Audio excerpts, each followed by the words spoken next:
انسان جب دن کو کام کرنے کے بعد تھکے ہارے حالات میں گھر کو پہنچتا ہے واپس، اور یہ عشاء ادا کر دے یا عشاء ادا نہ کرے، اسے تو سونا ہے۔ سونے کے بعد اگر اس کی زندگی کے رجسٹر کے اوپر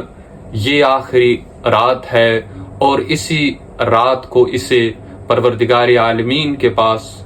اٹھایا جائے، یعنی اس کی روح کو قبض کر دیا جائے، تو آپ اندازہ لگا سکتے ہیں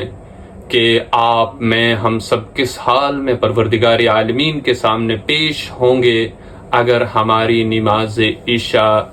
قضا ہوئی۔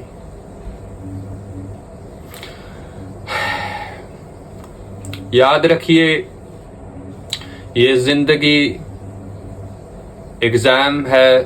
اس زندگی کے اندر طرح طرح کی مشکلات، طرح طرح کی آسانیاں، طرح طرح کی خوشبو اور طرح طرح کی بدبو جو ہے وہ گزرتی رہتی ہے۔ انسان جب نیک کام کرتا ہے، اس کے اخلاق، اس کے چہرے، اس کے قلب، اس کی روح، اس کی زبان، اس کے ہاتھوں سے خوشبو آنا شروع ہو جاتی ہے، اور اسی طرح جب یہ بدعمالیوں کے اندر گرفتار ہو جاتا ہے، اس کے جسم سے، اس کے قلب کے دل کے اوپر جو ہے وہ گناہوں کی نحوست کا دبا لگ جاتا ہے، اور اس کی زبان، اس کے ہاتھ اور اس کے جسم سے بدبو آنے لگتی ہے۔ اسی طرح سے جس طرح سے کہ جب ایک انسان کی روح قبض کر دی جاتی ہے، ایک انسان کی جان نکال دی جاتی ہے، جب اسے قبرستان کی طرف روانہ کیا جاتا ہے دفنانے کے لیے، اور یہ چلاتا ہے اگر یہ گناہگار ہو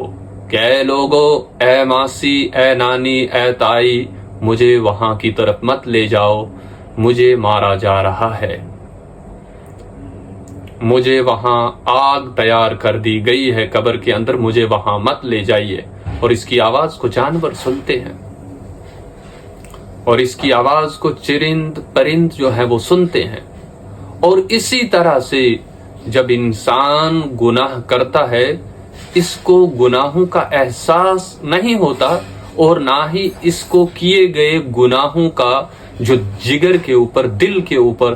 دبا لگ گیا ہو اور پورے بدن سے بدبو چل رہی ہو، وہ اسے محسوس نہیں ہوتا۔